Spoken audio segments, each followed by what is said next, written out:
All right, we're moving on to item M1. This is an informational item, actionable. Review and approve the school accountability report cards. So we have our principals here tonight and our director of state and federal programs who helps facilitate this process on the school accountability report cards. There's a requirement that we need to put these forward every year. Every school in the state goes through the same process. This is a template from the state. And we have principals here to answer any specific questions. I do want to alert the board. I did send an email, but in case you did not, if you missed the email, we need to have these approved and to the state by February 1st. So if there's any kind of, we would ask of the board if there's any changes that's included in the motion so that we can get these on time to the state. Thank you very much. We do have 8 public comments, so there is a time limit of 20 minutes. If we do extend, we would need a motion, so just letting my colleagues know that. Let's go ahead and begin the public comment. The first speaker is Sarah Martin, and the second is I apologize, Annie Burkholder.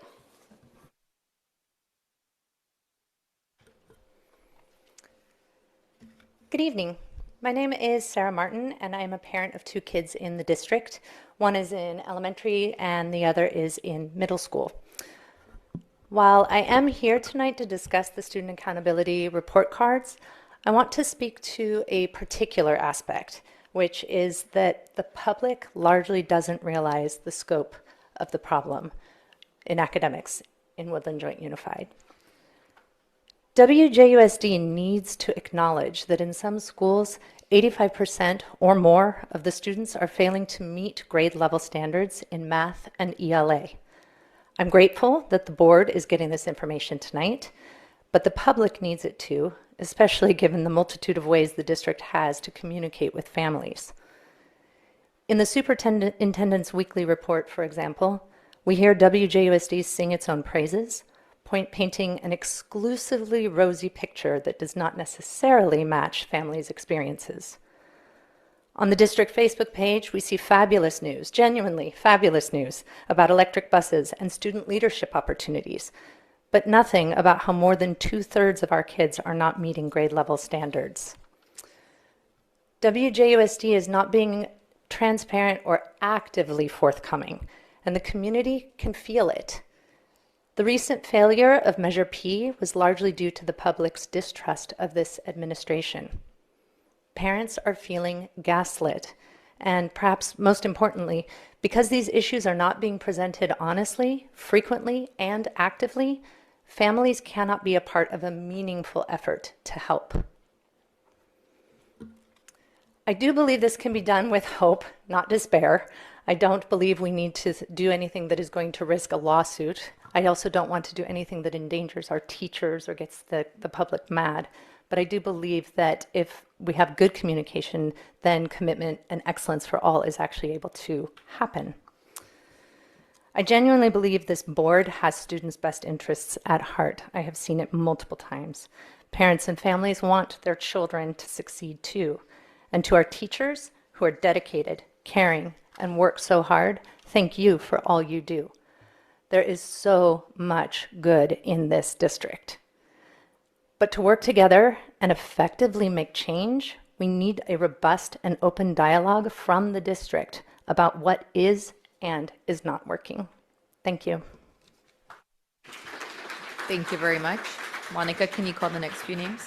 Annie Burkholder, and then Jim Collins.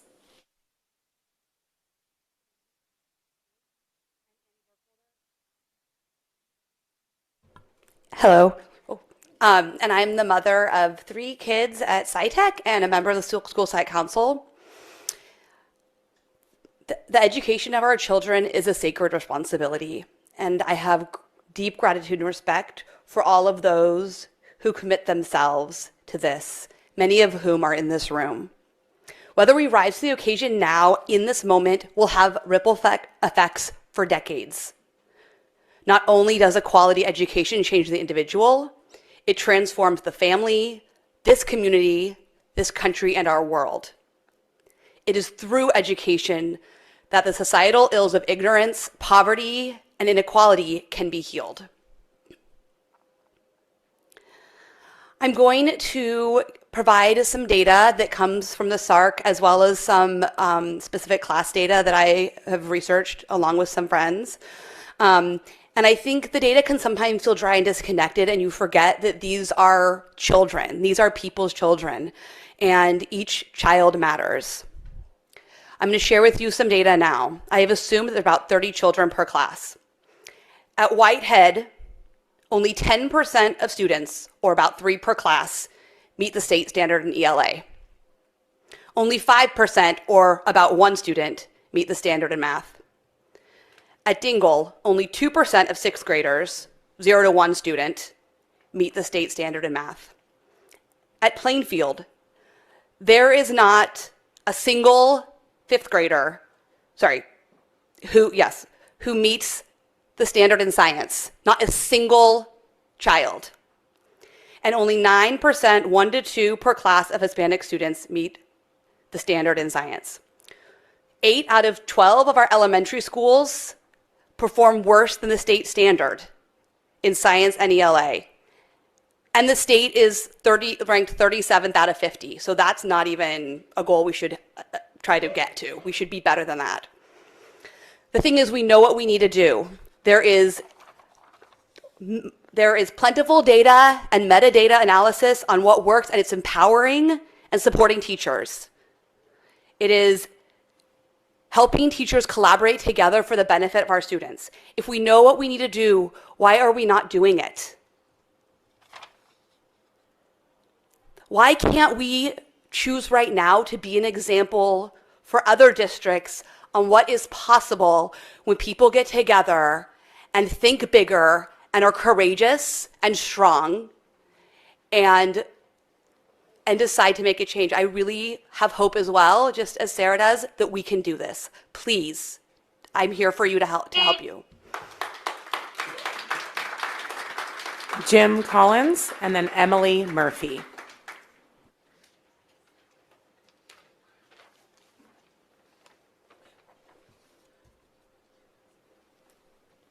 Good evening. I'm Jim Collins, and I have 3 wonderful grandchildren in this district. We all should be humbled and alarmed by the continued poor student outcomes in the district. We are failing our students, and the consequences of this failure fall not on us, but on them. And this harm will reverberate in our community for years to come. I am sure that district leadership, teachers, principals, and staff have the very best intentions and put in long hours. However, the sole valid measure of these efforts is not intentions or long hours, but whether they sufficiently improve student outcomes. I urge the board and district leadership to critically evaluate whether they are allocating the district's time, resources, and processes on the most effective and efficient efforts to improve student outcomes. It is particularly revealing that the draft comprehensive literacy plan states in goals 2 and 3 that, quote, there are concerns regarding the consistency and rigor of standards-based instruction and the alignment of curriculum across grade levels and programs, end quote. Clearly, issues exist concerning the way instructional standards are being carried out in district classrooms. We know that no initiative to improve outcomes can be effective unless it's properly implemented throughout the district. There is one practice that has been shown to achieve this essential goal: collective teacher efficacy. Ample evidence shows that when teachers are empowered and supported to collaborate, receive timely and meaningful peer-fed feedback, and believe in their collective ability to make a difference, student achievement improves dramatically. Collective teacher efficacy is more important in explaining student achievement than student socioeconomic status. I support the district's effort to develop professional learning communities, but they will be effective only if teachers are supervised supported in 3 ways. 1, having a work culture that is nurturing and open. 2, being provided sufficient time and training. And 3, having timely and effective evidence-based, peer-led feedback. I urge the board and district leadership to critically evaluate their current practices in this regard and focus every available resource on providing our teachers with these enabling conditions, which have been shown to support collective teacher efficacy and thereby student success. Thank you. Emily Murphy, and then Mike Zalazo. The following words are pulled from the Woodland website, Woodland School District website. Prepared, empowered, endless possibility, excellence for all, achievement, college ready, career ready, proficiency, rigorous curriculum, intellectually rich, academic leadership, and accelerated English learner achievement. Additionally, on the DI program, the words used are greater academic, occupational, and economic opportunities, and better prepared to meet university requirements. This is straight up disinformation. Disinformation is defined as false information which is deliberately intended to mislead. I look back at 2017 when I was excited to pick a school for my 3 children. I drank those promising words up like Kool-Aid. I've watched the required 1-hour DI presentation 3 times now. First as an excited parent, next as a skeptical parent, and most recently with my jaw dropped. The data on that presentation is from 2013, and the promises made on it are not in accordance with fact or reality. Disinformation is so easily ingested when it comes from an institution that is viewed as credible, like a school district, a district with an elected board of peers that govern it. I stand here today completely misled, and it's time to debunk the misinformation with fact. These facts will be coming from Dingle Elementary, the 23-24 state standard tests from the SARC. 82% of our students are not at grade level for English and literacy. 88% of our students are not at grade level for math. 82% of our students are not at grade level for science. And in full transparency, 100% of my children are performing below grade level. How do these facts support the claimed mission of the district? They don't. These facts do, however, predict words and outcomes that are not currently listed on the district website. Failure, struggle, frustration, less than, underachieving, missed opportunity, powerless, unprepared, not college ready, not career ready, intellectually poor, less academic opportunity, less occupational opportunity, less economic opportunity, a path to poverty, hopeless. This may sound dramatic. This is my 3rd year up here begging you to do something different. We have the information, the budget, the ability to solve this crisis. We don't need a photographer. We don't need a performance. We need leadership and a new plan.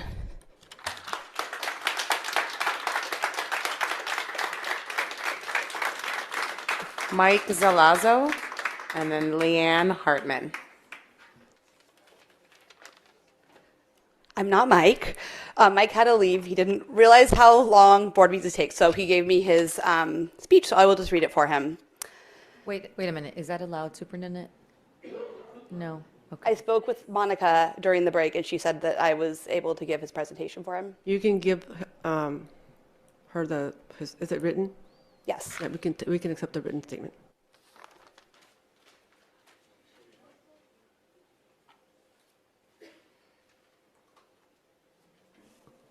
Leanne Hartman.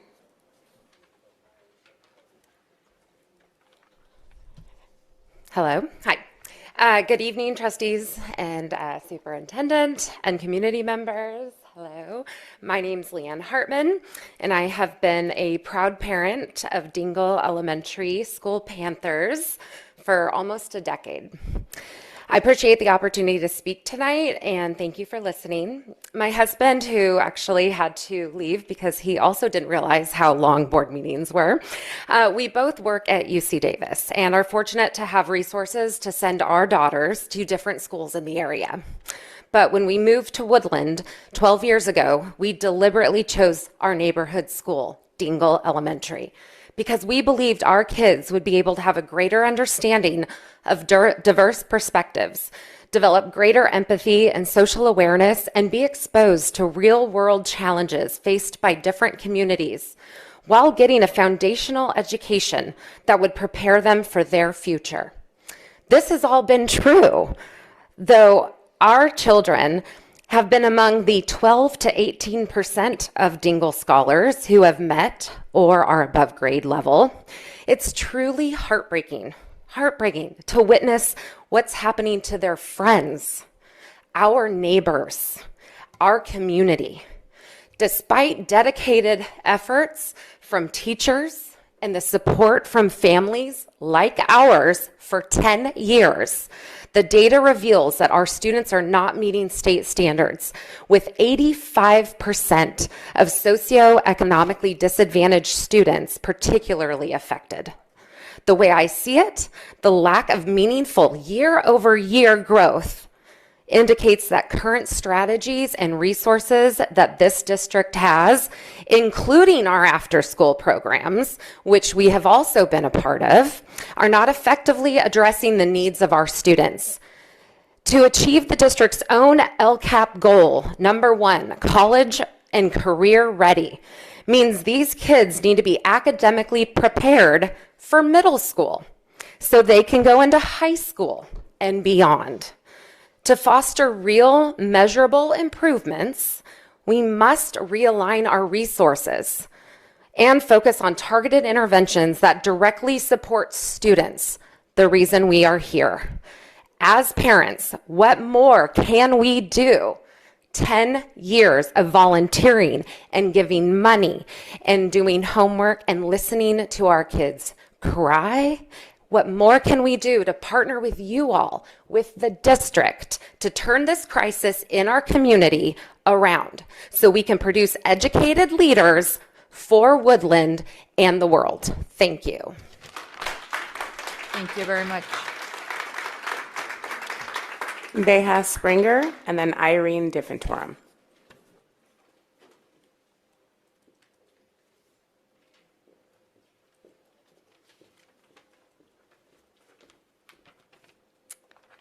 Hello. Good evening, trustees, superintendent, and community members. My name is Beha Springer, and I am a parent of a student at Dingle Elementary. I appreciate the opportunity to speak tonight about something that deeply matters to all of us: academic performance and student success. For the past 3 years, the California State Assessment results at Dingle have not shown meaningful year-over-year growth. I know that our teachers work hard, our students are capable, and our families want to see every child thrive. But the data tells us that despite these efforts, we are not making the sustained progress our students deserve. We also know from our advocacy this year to improve parent engagement, programming, and implementation that nothing at a school site stands in isolation. We can draw connections from you, the board, through the district office, down to the classroom, and out to the community. As a parent, I'm here to ask, what do you as trustees need from us, the community, to ensure that our students and teachers are fully supported? How can we work together to remove barriers to improvement? Parents care about academic performance, and we stand ready to partner with you in making real, measurable progress. We cannot afford to let another 3 years pass without improvement. Our students' futures depend on it. Thank you.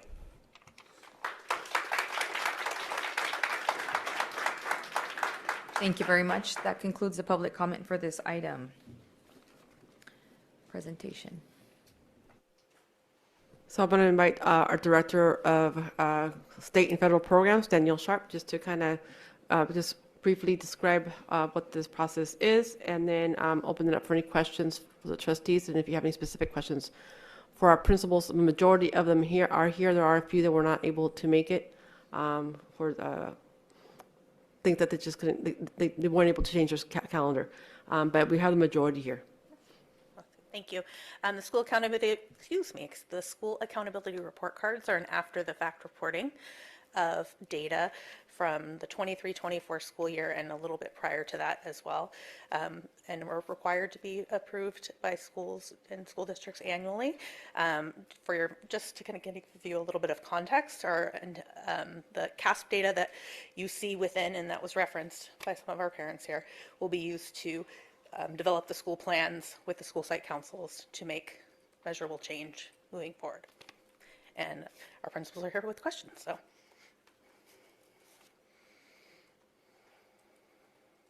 Thank you very much. Any questions? Trustee Villagrana, thank you.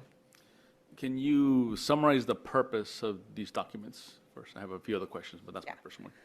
The purpose of these documents are to comply with the Williams settlement, which is to ensure that parents and the community are aware of deficiencies within schools. Is it also to help families decide which schools to choose when it's open enrollment district? I mean, I would say that would be possibly one of the intentions, but I cannot speak for what the legislature was thinking when the settlement was negotiated. So, thank you. And a few times you responded for the student voice part. Did the board directed? I don't remember. Was it directed that specific spot, or just that it would be added? just that it would be added. It's been in that specific spot for 3 years. Perfect. I would like to request my colleagues that we actually move that part to the beginning where there's a description of, if there's no objection from the board, I think it's a better spot for that voice than in the parent involvement part of the report card. Any thoughts on that, my request? I'm supportive. Trustee Rodriguez Mojica. Yeah, I don't think I'm understanding what you're asking. Can you clarify? Sure. In the report card, there's a section, so we have the parent involvement section, and then in there they add the student voice part because there's no other space Within that. for the student voice. And I'm saying that, to me, I'd rather have just clean parent elements there, and then therefore the voice, we could add it at the top where it's like description of the school. To me, that's a more appropriate space than there. All right, can I get 4 hands up? Perfect, thank you. All right, unanimous. And then my question, if you can ask a few of the principal, I asked a question of, from their perspective, what caused the decline? And I know there was different responses from different, I'd like for my colleagues to hear some of those responses. Do you have a specific school in mind? Because some schools actually had a very positive result from the CASP testing, and there were some that had a decline. So I Yeah, I want to hear from the ones that declined, if they identified what caused that. absolutely. Okay, I don't want you to be nervous. Principals, you work really, really hard. I do. And there's multiple factors that play into our student achievement. And, yes, we do have significant work to do, very serious work to do. And we do need to work together. And we need parents to work with their site principals to support their schools and their goals, and to give feedback directly, specifically, because every school is different. Every school has different challenges, different populations. And I know you've been putting in a lot of work, so I don't want you to feel, let's just be honest and transparent. And I'm going to pick our principal from Dingle, since your school came up so much this evening. I want you to give you the opportunity and the floor to speak from your perspective, everything you're trying to do at your school. And please be honest, your challenges as well. Yeah, thank you. And I would just add that Dingle's brought a full team today to a needs assessment and data analysis session, and so I'm sure she has some really good insights after that session today. Good evening, President, Board, and Superintendent. Would you like to ask a specific area or just kind of share in general? No, the question was again, there's a section that specifically has the outcomes by subject, LEA, math, right, and science, and again, there was a drop. And if you were able to identify some of the root causes of that, because it had gone up, and then, right. Yeah. We are in the process of looking into our data analysis and finding out what happened in our math scores that went down. We declined about almost 3% in this area. We had an increase in our language arts. And as I've been diving into data chats with my PLC guiding coalition teams, which is my staff at Dingle, we are looking into so many efforts that we have started at the site level to create strong foundations for what are the best practices that should be happening in the classroom, how do we empower the teaching that is happening in there, how do we support our teachers to be knowledgeable about the standards. A lot of ground foundation work has been done, and a lot more focus has been guided around literacy. Naturally, we are in the process of improving a literacy plan that supports kinder through second grade. We are doing a lot of Promesa work with dual immersion schools and our partnership with CAVE, and so everything has been around language arts, supporting those foundation skills we want to have, and so we saw an increase in language arts, and so as we were reflecting on what happened in math, it can be an area that is forgotten just because we're so excited and so motivated about the groundwork that is happening in one area, and is to be across all subject areas. Thank you. I know another school mentioned that, again, they had a team that was very focused, and then they had some people change, and, you know, they felt that that was part of the reason. My point for my question, again, is that, you know, every school is unique, every school is different, and every school has different factors and influences as to what causes it. Obviously, you know, we had a huge event in our world, right, that has affected every single student, which is a factor as well. But nonetheless, we have to figure out how to provide the best opportunity for young people to develop. But again, my point is that there's different variables, different elements, and that's why I want to give the opportunity to the principals who would like to come and share what those are, those challenges, like the superintendent said. And if I can add a little bit more, if I could, about what you're making me think, it's part of our analysis is going into how do we build capacity and how do we build a strong team of teachers at the end of the year. We want to make sure that we have the highly qualified staff in the classroom in order for this heavy work that we're doing to really create that impact. And unfortunately, we have had staff who has left along the last, not even considering COVID and all the distractions that happened with distance learning, but coming back from COVID and trying to rebuild and move forward and having to deal with now we are losing staff and go through those challenges of not only train and bring on board new staff members, but our reality with a teacher shortage is that some of our teachers are not fully credentialed, and they're going through the preparation program, many of them, so they have multiple things that they're trying to figure out as they're also trying to teach, and so it creates extra barriers as to it's a process that naturally takes time and it's a little longer, but because of this extra factors that are in place with trying to fill classes with staff who is not fully credentialed, just adds that extra layer of it's going to take us longer to get there. I'm very confident that the staff I have on board right now is fully dedicated into doing that groundwork. Without that foundation, I think it's going to be a lot harder to get the boat moving in the right direction. So, Thank you. Thank you. Thank you. I'd like to have another principal come up and share. Before she leave, can I make a question? I'll yield for a question, sure. Thank you. So, hi, principal. My question is, where is the place the parents and teachers can collaborate to make the plan? I know the answer, but can you tell us where the parents can collaborate to make plans to work with you for the school? We have our established parent groups. We have our ELAC and our site council that we have our scheduled meetings and we review data and we'll go through the needs assessment process together in the next few weeks.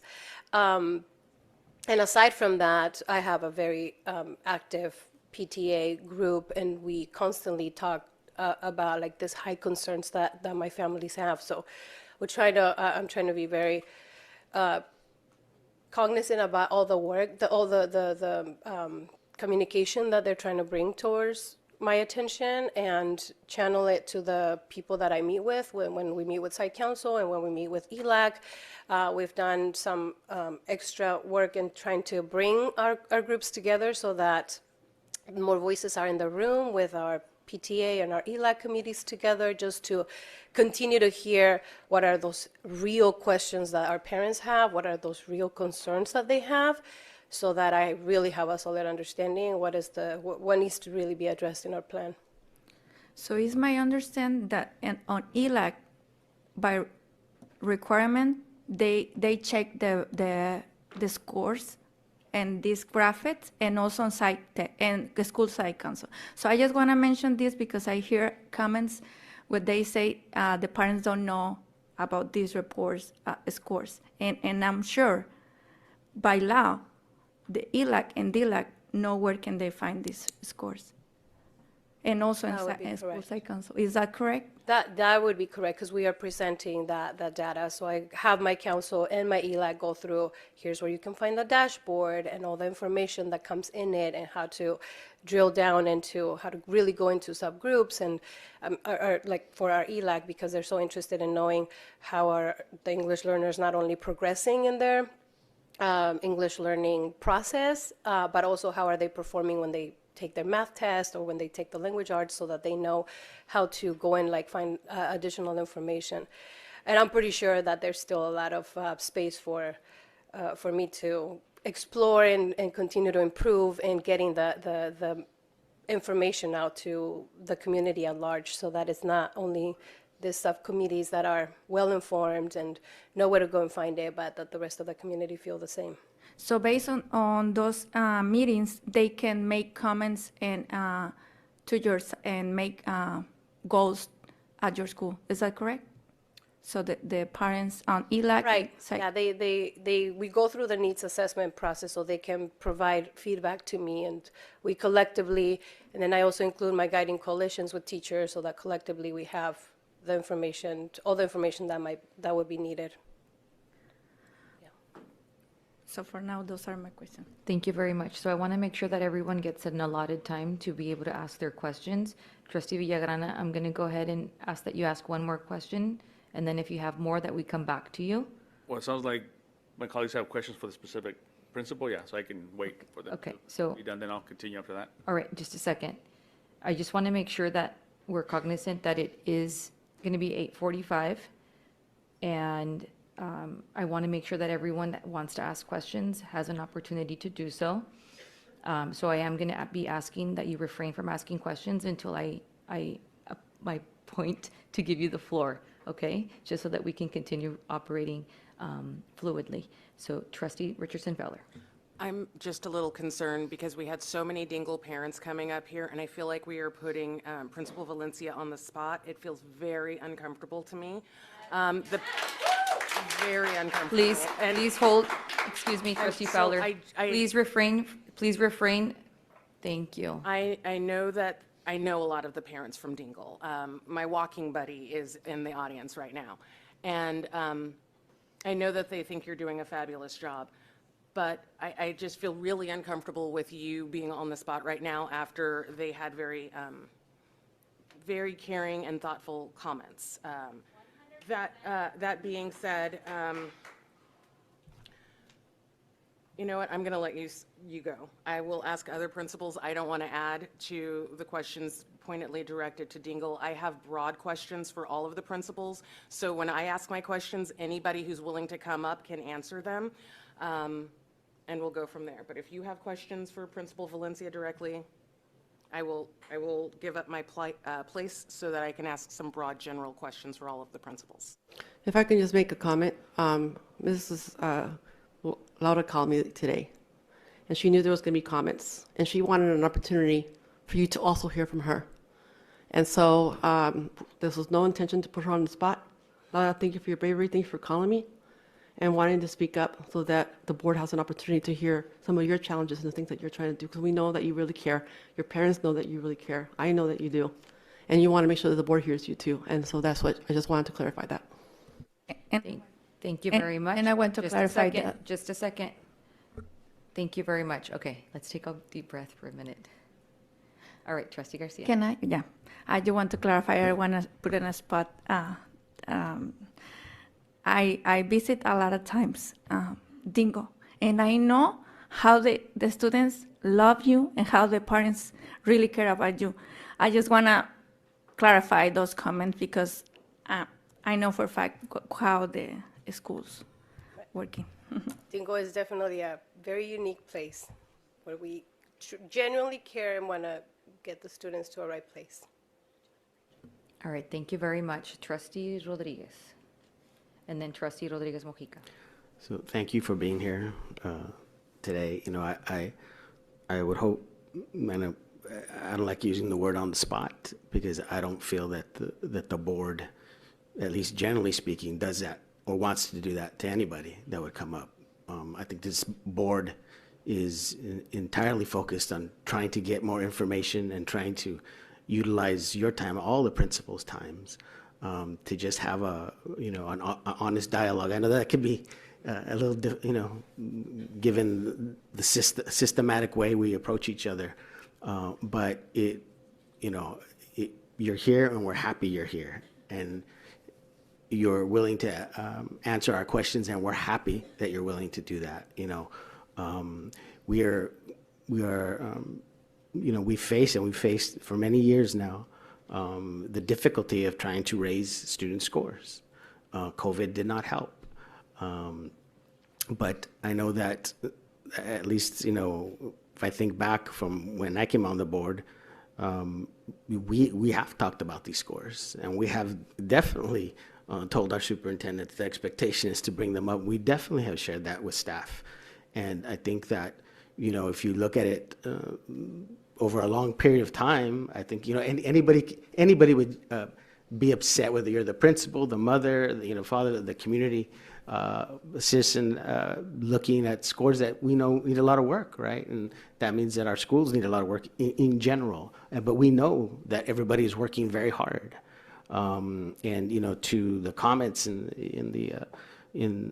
the parents and community members, yes, we do want to work together, and we will work together, and we are going to continue to make this a priority and focus. And I think there should be a focus, especially on those schools that need the most help, maybe in a way that we haven't done it in the past. So we can kind of explore that in the future. But just generally, what I wanted to ask you was, what we know you're doing a lot of things, but what more could the district do to help you do your job, so that our students can flourish, and we can see some of that in their test scores. And the test scores aren't everything, but these test scores definitely tell us something.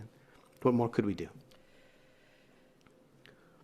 Part of what we have been going over and trying to process what needs to change. I talked to Danielle earlier, and I said, definitely having more funding is going to be very helpful. And we know that money's not going to fix everything, but it's definitely going to make things a lot easier.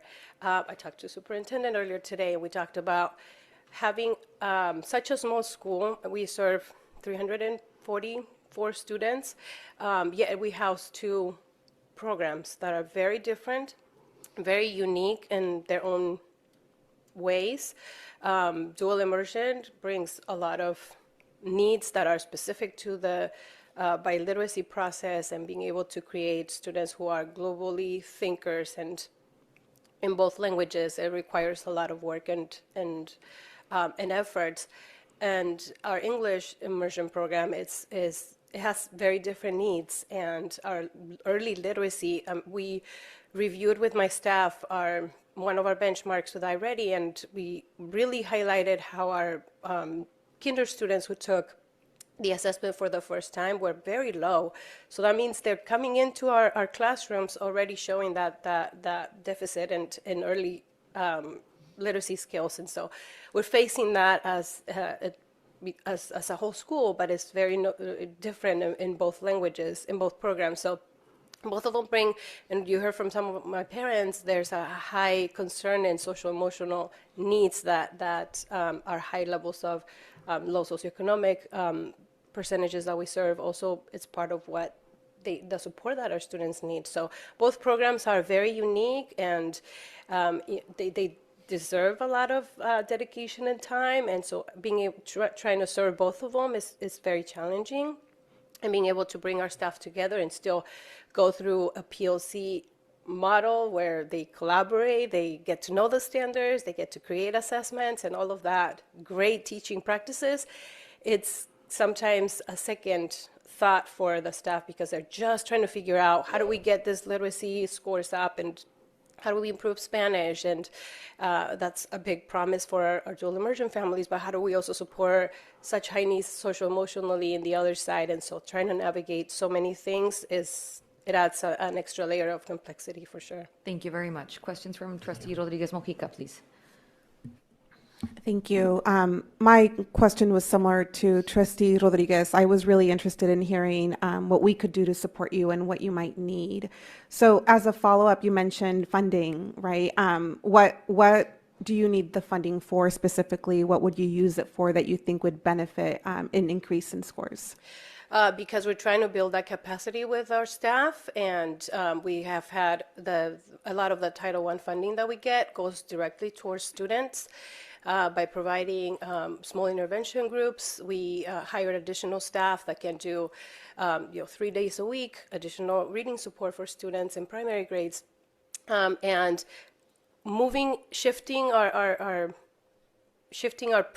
work towards supporting the teachers to empower their practice is going to require a lot more. How do we coach them? Who's going to be there doing lesson planning with them and ensuring that the lessons are going accordingly? And so, as I mentioned earlier, what I spent in intervention specialist is definitely not enough to hire a coach or someone who would be doing more of that, supporting the teachers, which is where we need to go. Then that's where we would have to, as a site council, try to figure out how all of the money that we have, bring it back and try to reconfigure it to support the teachers. So having additional funding would, again, really be helpful. If I could just add regarding Dingle, because we've been having some conversations and we had a more serious conversation as times has. We've had a lot of things going on lately with the things we've been going through COVID and recovering from all that. But one of the challenges at Dingle specifically is what she just said about being a small school. So there's 2 teachers per grade level. One is the English model, the English program, and then the other one is the dual immersion. So you heard tonight, which is totally correct about the research, that teacher efficacy and collaboration, the Hyatt research is very clear, that teacher collaboration and working together to plan lessons and look at assessments and intervention is critical for student achievement. The model that she has right now in that school does not accommodate that. And so because of that, I've been working with staff to develop a timeline to determine a relook at that model and see what we need to do to come to the board and potentially propose a different model. But we will need to work so we can get input from the staff, from the teachers. I know that Dingle has the ability to succeed because they used to be, and I was here as a director of elementary education, Title I ribbon award-winning school. They were the highest performing Title I school, not only in our district but in the area, and they were awarded by the state superintendent at the time. So Dingle does have they have had the history and the taste of what success is, but the model changed. At that time, I did not recommend that model at that time in my role as Director of Elementary Education and English Learner Services, because that was my fear. And I think that has been very critical because she's facing many obstacles. It's very difficult to support two programs in that small school without the opportunity for collaboration. So they're working in isolation. They're doing the best that they can. So we really need to look at some serious about looking at the model. Thank you very much. Any other questions? Trustee Richardson Fowler. I have a general question, and I'm not going to be asking you any questions, so you can have a seat unless anybody else has a question for you. Great questions. Thank you very much. Respectfully, thank you. Thank you. So it's my understanding that the SARC's purpose is to inform parents and community members of what's going on, to promote accountability, transparency, and resource allocation. as well as legal compliance and supporting schools. I know that most sites have very active and involved ELAC, school site councils and PTAs. They know where the data is. However, there is a whole group of parents that are not part of that 5% who don't know what's going on. And so these documents are very vital for those who are going to go on their fact-finding mission and to figure out what's going on. Every year we come up with these gorgeous plans, but the only way we can make significant change and move the needle is if we look at the data in the lens of humility and collaboration. Every school is unique, like Trustee Villagrana said. However, a lot of these documents are cut and paste. The only original data really is the data insets that is being put in. What I would really like to know is, what are you guys doing outside of ethnic studies, differentiation, PROMESA? We have 12 to 30% special ed students at each site. Differentiation is not going to cover how teachers support the SPED students. SPED teacher here, so of course that's something of a concern for mine. At our reorg meeting, we found out that not all schools are using their Title I funds. What are we going to do to make sure that all sites are using their Title I funds? And I hear that we need money for coaching, interventions, and support groups. So my teacher brain says we need time for the teachers to plan and pivot. So any principal who would like to address those things, I'm talking about what additional development are you doing? I know as a Beamer parent, there's GAVE, and there's professional development with GAVE, but that wasn't listed in the professional development site. I know that you guys are doing wonderful work, but I did not see that in the document. So if there's any willing soul to come up and talk about that, I would love to hear what you have to say. Specifically about how we are supporting our SPED students, since they are such a large portion of our population as well.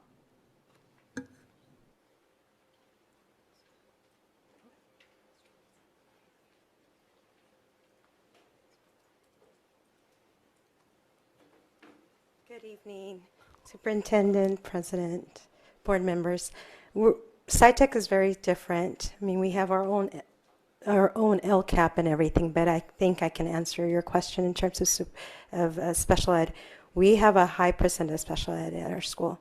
And I think, and you'll see if you dig into the data for our dashboard, our students are making growth. And I think it's a strong collaboration between our special ed teacher and our general ed teacher. And so we've been bringing the PLC model, and I think they're part of it.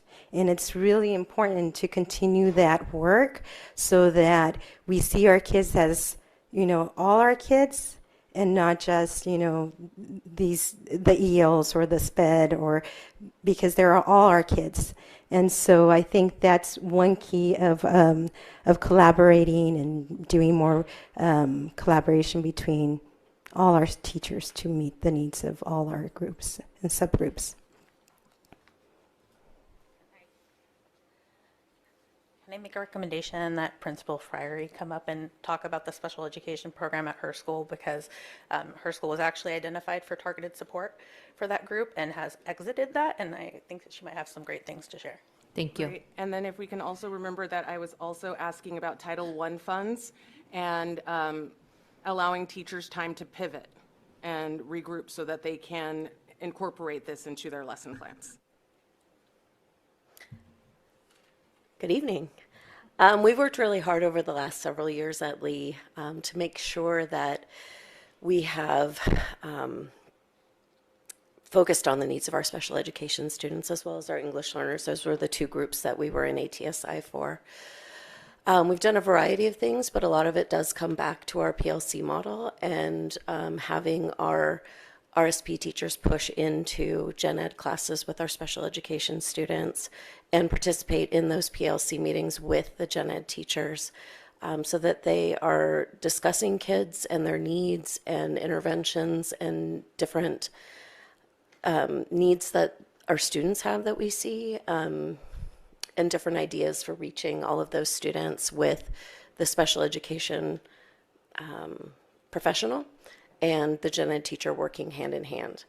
And so I think that has been a big part of our success. We also have revamped the directed studies class. And so in those directed studies classes, not only are they getting an opportunity to work from their classes and more guided help from their special education teachers, but they're also getting those skills that they need to fill some gaps, executive functioning skills, organizational skills, those kinds of things. And so really putting it in students' hands and empowering students with the skills that they need to be better students and more successful in their general education classes.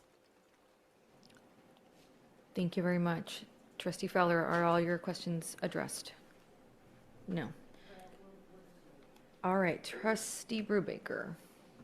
Trustee Rodriguez kind of stole my question earlier, but I would like to address it to anyone who is willing to answer. What can we do as a district to support our students? I mean, I'm obviously very new to this, but it's very difficult for me to look at numbers on a chart and like try to envision how we can improve that.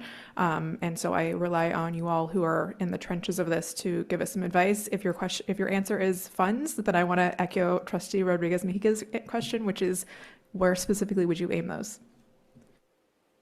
Can we have other principals that haven't Let's participated? have somebody from secondary. Oh, we already had middle school. How about high school? How about let's pick up Sandy. Oh, is she here? No. Oh. But I think Okay. Mr. Salcido might have some Okay, things to share. let's pick a high school.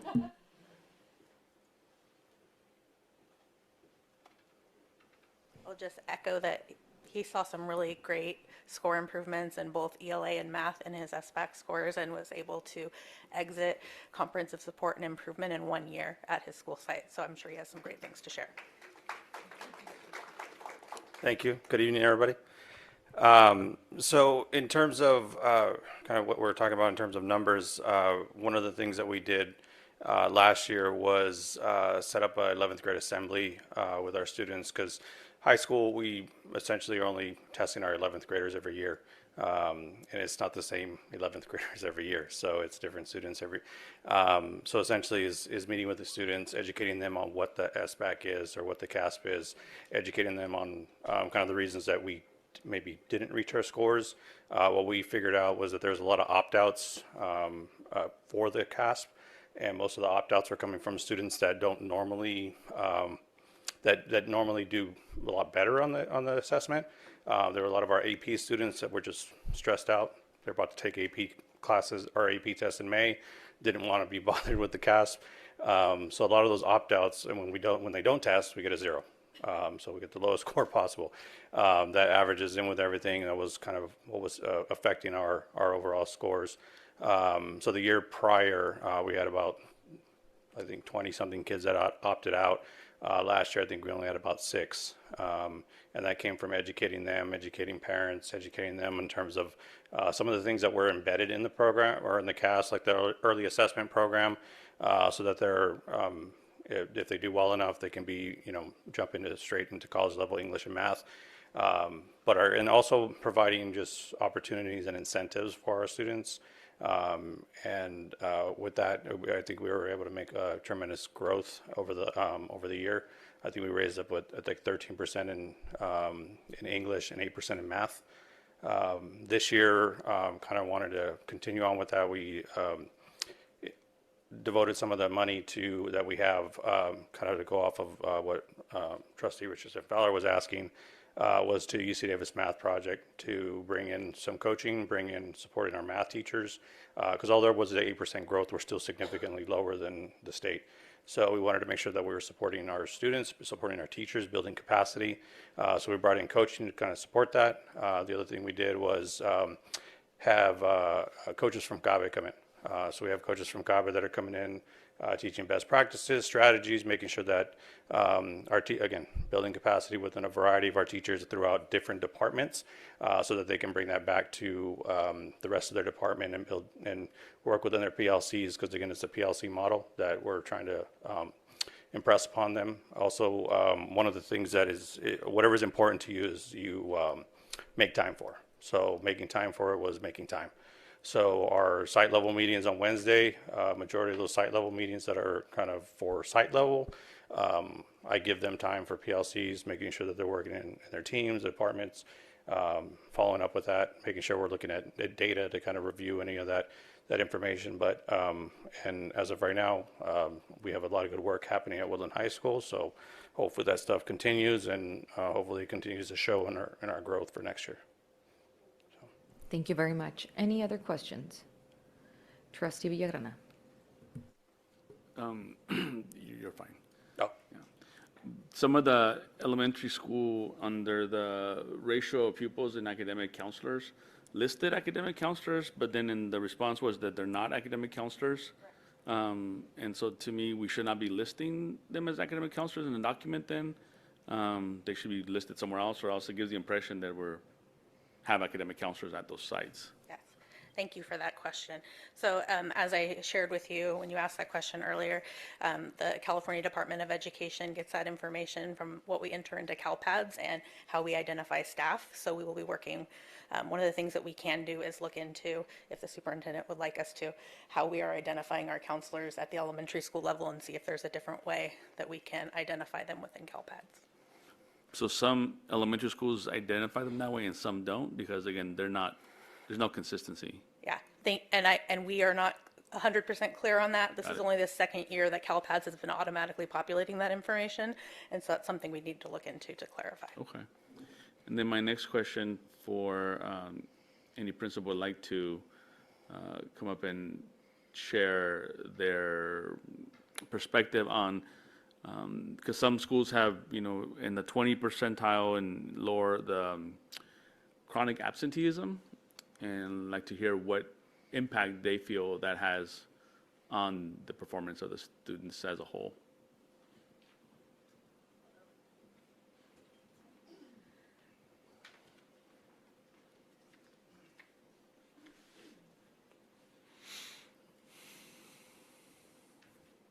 Good evening, trustees, superintendent. I'm Stacy Falconer. I'm the principal of Spring Lake Elementary. Attendance has been one of our primary focuses since I arrived a few years ago at our school. In the last 3 years, we have dropped our chronic attendance or absenteeism rate from approximately 20% down to 13% to last year's 6%. And I can tell you that it has a significant impact on student achievement and academic outcomes. If the kids are not there, we can't teach them. And in looking at some of our district data, I would point out that some of our schools that have lower achievement have significantly higher levels of poverty and significantly higher levels of chronic absenteeism. And that's not always something that school teachers and staff can completely control. It takes collaboration with parents, community members, education, support, to make sure that families have what they need to be able to transport their kids to school every day with consistency. One of the things that we did at Spring Lake that was really helpful was having parent, spacing out here, forums. So a couple of years ago, when looking at our achievement data and our chronic absenteeism rates, in February, I held several parent forums with different subgroups that were showing higher levels of chronic absenteeism compared to others. And we talked about why. And one of the big things that came out was that parents didn't understand that it was very crucial and impactful to have their kids come to school even for part of a day. So a lot of families have medical appointments, they have transportation challenges. When one child is ill, it's difficult to get all of the children to school. If a child has a medical appointment that can't be scheduled outside of the instructional day, they were just choosing to keep their kiddos home for the entire day. And by encouraging our parents to show up and have the kiddo come even for part of the day and then come back after the medical appointment, we saw huge decreases in chronic absenteeism, and we saw students gaining confidence. They were walking into school knowing what was happening. They were more encouraged to try, and we saw a lot of positive achievement there. So When it comes to absenteeism, it's a huge impact on our schools. And so anything that we can do for our families to support students in coming every single day, we're here to help. And we really want to encourage our families across the district. If you are having issues at home that you need assistance with, we don't want you to be embarrassed. We don't want you to be afraid. We don't want you to feel like we're not on your team. We're here. Reach out and let us know, because we do have a lot of support staff that our district has provided to our school sites to support families with whatever they need. So, Thank you. In the types of services funded section, what's the rationale that we put district level type instead of the schools? Because it's the school report card. Yes. Why don't we put school? That's a good question. That is historically what we've done, and that was a past practice that was inherited. I went and looked after you asked that question for the SARC directions. There's really no direction in regards to that, so it was part of my assumption that we would be talking about what has happened at the district level, because there is district level information and school level information in the report card. So for this section, I'd like to request from my colleagues that we, again, so it's not a copy and paste, right? Or else this document kind of loses its meaning if it's just like 20% that's unique to the school, that we actually have school types of services funded, not district. Or else it's just the same thing over and over. And it's like, what's the point of this report card? So, any objection to that request? Can I add to that to request that we actually have that? I know we have to pass this today as is, but that we actually get that information this year, because I think that's pretty valuable information to have. Superintendent, well, that's something that can be done, again, not fast, but reasonable time? Yes, I can work with them depending on all the other things they have on their to-do list. Yeah, for me, it's future, sometime not this year. now, because again, there's a lot of stuff that the staff's working on. Again, not for this. Again, we're going to approve it how it is, but definitely for the future. And then my last request is in the description that principals get specific instructions, because as you saw, there were in all different focuses. And I think it'd be good to have some consistency in the information that's provided to our families around in that category as well. And that's something, again, that superintendent can work with staff to determine what instructions those are, right? If any objection to that, I think that's a good idea that we add that direction. So in my understanding, this is all for improvement of these reports for Correct. next year. Correct. That would be very doable and very appreciated by our principals, because they're also deep in getting ready to write the school plans, Yep. which is very critical for them to be working with their teachers or staff and their school site councils to bring those forward later on this spring. So I would request that these changes be changes for next year. Yeah. And unfortunately, last year I didn't get a chance to read all these, so I didn't catch any of these things. And this year I was able to, and I was able to catch these items. So those are the items that, again, I requested we change, so that, again, for next year, not this year. Thank you for your feedback, Trustee Villagrán. Thank you very much. I'm going to take a turn before I send it back to you, Trustee Rodriguez Mojica. Thank you to my colleagues for all your questions. I do want to zone in on the school facility conditions and planned improvements. I do want to get the support from my colleagues this evening to make sure that each of these report cards does hold the site accountable, to make sure that the maintenance and repairs that are necessary at each of the school sites do get processed in with maintenance and operations, for those repairs to be considered, if at all feasible, for repair. Because when I look at the report cards, a large portion, a significant portion of this report is on school facility conditions and planned improvements. But we need to make sure that we hold our sites accountable, because there are some repairs that, may not be significant in cost, but should be addressed. Go ahead. I apologize.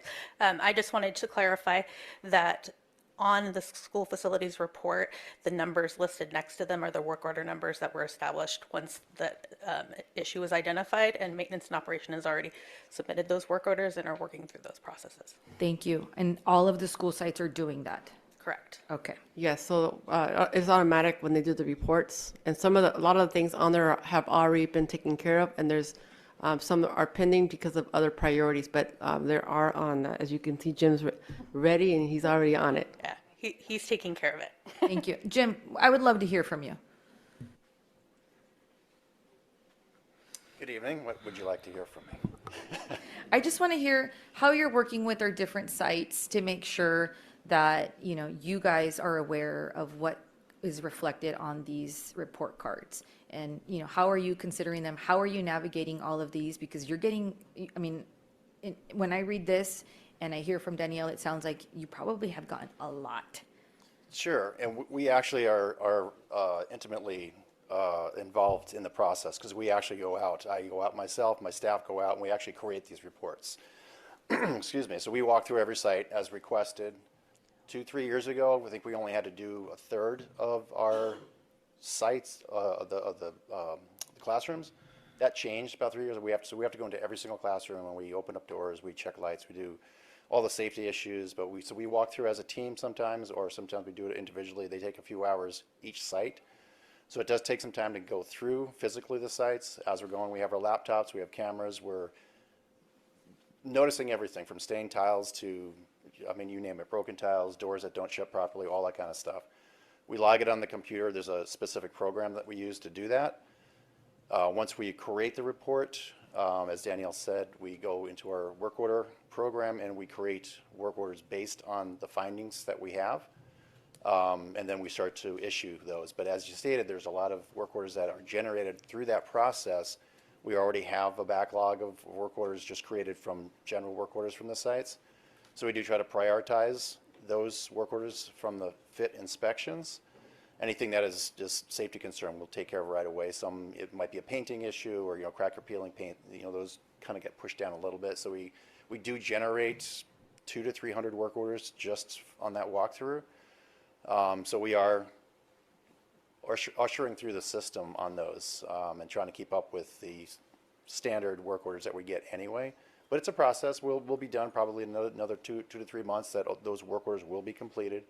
And in the work order system, the site can always check to see where that status is and see the notes, any pictures that we've taken from that. So it's a lengthy process, but we every year we keep on marching through and generate and take care of the work orders. I appreciate that, Jim, and I also know that you probably, when you guys look at all of the site's needs, you know, in collaboration with our facility master plan, that you are also looking at it from a lens of equity in the process that you determine what gets fixed when, and trying to make sure that our facilities all look similar. Sure, and I think when we first started this, when I first came on board and we started doing the fit inspections, which is nothing new, they've been around for a while, it is difficult sometimes to walk into a room and prioritize that. So we did as a team, again, starting with safety, fire life safety things, those types of issues that are, if they're,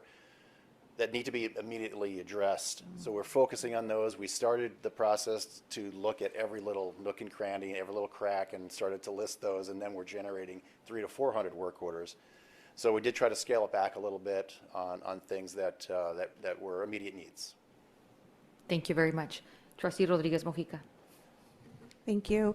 I actually have 2 questions, and maybe I'll start with you if that's okay. Sure.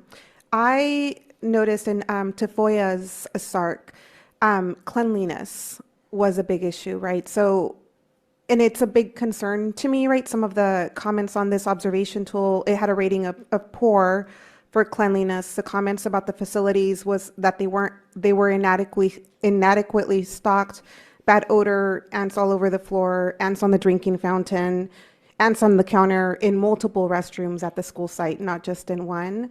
So I did email, right, and I did get a response about this, and it sounds like Tafoya is one of our bigger schools, right? So it does have a higher student population. Do we have additional custodial staff to be able to support that student population, or is it the same as it is at the smaller school sites? I think that one has like a floater, like a half more custodian there. So typically we have it at elementary sites. We have a morning and an afternoon. Sites that do have more students there, we do tend to augment with someone that kind of stays for lunch and then stays toward the end of the day as well. So I believe that's how that site is handled with the custodial crew. As I mentioned in that email, it can be problematic with restrooms to keep them clean, because I know I've talked with the custodians before at that particular site. I want to say they have 800-ish kids at that site, and they don't have quite as many restrooms as they would like at that site. I think it was built one or two short. So having that many kids run in and out of that bathroom through the course of the day, sometimes it's hard to keep up with that. It's a constant conversation. You know, it's worthwhile to bring it back up to the custodian and the principals. I had noted on that particular concern, when we're done with when we're done with our fit inspections, ones that we don't create work orders for, we'll send an email back to the site and we'll list the things that we noticed, that cleanliness, those types of things, and to pull in the team at the site, the principal, the VP, coordinator, and all that, and just, hey, we noticed that this was an issue. Please let your custodial staff that this is an issue. Let us know, M&O, if we need any assistance to do that. Our custodial supervisor can work with them to try to make sure that maybe we have to change the schedule, which on that site I know that we have tried to do that, shifting people around. Trash gets full, but they're over in the lunch area and they can't quite get to it all. So things like ants and all that, we have you know, pest intrusions, and we try to, those types of things, again, as I was mentioning to President Bautista Zavala, that we address those right away. We'll call the pest company right away and say, hey, we got an issue, and they'll usually come out within the next day or so. Getting the sites involved on some of those issues that we don't typically ourselves and M&O on our side see, and they're usually very responsive.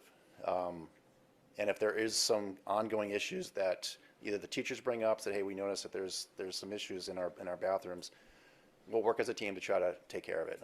I've sat in the principal's office before to try to coordinate the custodians on that site to, if it's not the outside trash, it's the inside. So it is a little bit difficult school with the facility size that we have. Yeah, I appreciate that. And I mean, it's concerning to me because it seems like a problem we really shouldn't be having, right? It's not structural, it's not anything big, it's cleanliness. And it worries me that it's not just one restroom at Tafoya, it's actually multiple restrooms. And with ants in the water fountain, I mean, kiddos aren't going to want to, nobody's going to want to drink from there, right? Sure. With these conditions in the restrooms, the kids are not going to want to use the restroom. They're going to want to wait until they get home, and it could cause health issues for them. Sure. Right. So I would really like to see just consistent communication on it, and making sure whatever support you all need, if you could share that with us too, because this seems like it should not be an issue that our schools should have, right? Our students should not have to see that. So I do appreciate everything that you're doing to remedy it and all of the communication, and I understand the school size and everything, but it just, I'm really surprised to see it, right? Especially because it seems like it was just a random day, happened to catch it. I am sure it was not just one day, right, that those restrooms were in that condition. Yeah. Thank you. I can certainly follow up with the site and follow up with my email to them, and check in, see how they're doing. Thank you very much. All right. I had a second follow-up question, if you don't mind. All right. Yeah. Second follow-up question, Trustee Garcia, Trustee Villagrana, and then I want to move on, okay? Thank you. So this one I think is going to be quick, and I also emailed about this, similar to what Trustee Villagrana shared in the PD section of all of the SARCs, right? We had a copy and paste across all of them, right? Elementary, middle, and high school. And it's the PD opportunities that the district as a whole offers. I shared in my email that that's not helpful, it's not informative, because the high schools are listing early literacy PD for their teachers, and I don't think that's actually happening there. So I know we communicated about this. So for the next round of the SARCs, if that could be also added in the same way that we had the earlier request. And I understand you all are doing a ton of work right now, but actually sharing with us the actual PD that the teachers participated in those schools would be helpful information for us. And I appreciate that feedback, and I just want to clarify, if it's okay to clarify with the board, that I think some of the things that are copy and paste was a prior attempt to have more consistency between our school sites and what was being reported. And so the feedback of it would be more helpful to have more specific information is good for us, and I will work with the superintendent to make sure that we address those things. So we heard a lot of feedback tonight for how we can improve this moving forward. And we have a lot of items. So if there's any additional last minute questions, I do want to send our principals home. They need to, it's 9:30 and I need them to be ready for our students and staff tomorrow. So, Trustee Garcia? Yes, I have a question for the superintendent. When we can get the plan for Dingle in front the board to discuss? Because I hear and we talk a lot. I'm going to do a Friday update to update the board on a timeline. In that, we will discuss when we will bring an information item to the board. So we need to go through that process. I'm going to do a Friday update first, just to kind of give you a summary of what our intentions are, and then that Friday update will put in when we anticipate having a board report as an information item. And so that will come. I don't have that date on my mind right now because I still need to finalize with staff, so I don't want to say a date and then have people disappointed if it doesn't happen on that specific date. But it will happen before the end of the school year. So, yeah, I would like to see sooner than later, because we can use the carryover funds. If we can use for this school in particular, it will be awesome, and soon is better.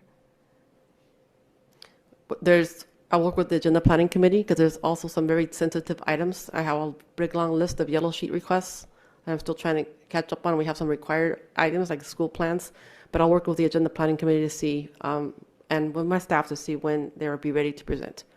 I have to have staff ready to present.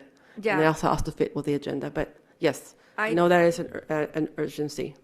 I completely understand, but I think this school needs has a lot of needs, and we hear from the principal, and she say what she needs, and I think in our position we can not just listen them, we can provide the help.